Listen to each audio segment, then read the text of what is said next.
There's this misconception in Overwatch educational content that uptime is good.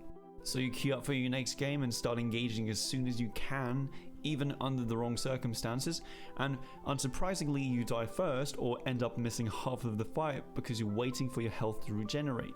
So, today I'm going to explain what a good uptime is so you can replicate it in your next game. First of all, a very quick definition that you can skip if you already know, so we don't lose part of the audience. The uptime is the amount of time during which you're getting value in one way or another, dealing damage, healing, or helping teammates do one of those things. Meanwhile, downtime is any amount of time during which you're not getting value, for example, waiting for your resources to come back after losing them. Now that this is out of the way, let's see what your uptime should look like. What you want is to be active and spend resources during the openings. That is to say, moments during which your team has more resources than the enemy team, during which they're punishable.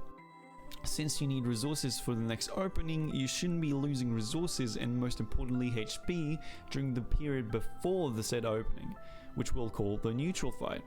Since you don't know when an opening could happen and you could miss it or cause the enemy team to get an opening of their own. While actually, forcing openings is a skill that you can build, and also something that becomes a lot easier as you climb the ranks because games are much more organized and predictable. However, if possible, you also want to get value during the neutral fight while keeping enough resources to be able to participate during the next opening or escape an enemy opening. Despite that, downtime is sometimes necessary, and waiting can be the best play to make if staying active requires too many resources. For example, the Tracer went in while her team was replenishing resources and almost died because all of the attention was on her. Let's quickly sum up what we've said up until this point. During the opening, you need a high intensity uptime, while during the neutral fight, you want a low intensity uptime, meaning not spending many resources and, if necessary, downtime. Before we get into the examples, just know that you can get private coaching with me by joining the Discord server whose link is in the description. It's also a place where you can share all the Overwatch related stuff with the community or find as much help as you need. Now, let's study 4 examples, 2 bad ones and 2 good ones. In the first example, we can see the neutral fight starting to play out around this choke.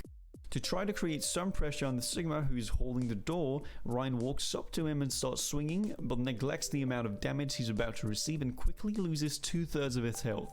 As a result, Kiri TPs, Suzus and heals him while Reinhardt holds his shields.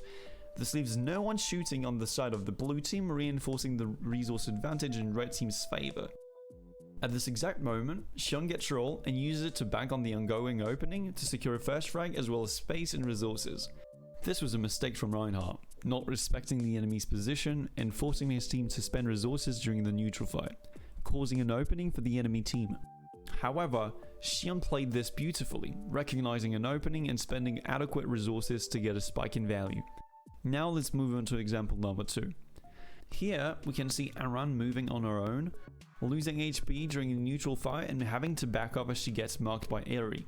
And we're going to ignore the fact that I die here before anything happens. At this moment, her ball goes in and gets a great slam that doesn't get Aran follow-up because she wasn't playing for the opening. In this case, another blatant problem is that she is not playing at effective range. She's way too far and would have had to use all of her resources just to get to the enemy. We won't talk about it today, but let me know if I should treat the subject. Alright, now let's get to the good examples. With first, an example of someone respecting the neutral fight.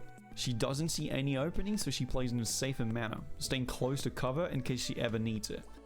For our final example of the day, we'll take a look at this small hazard action.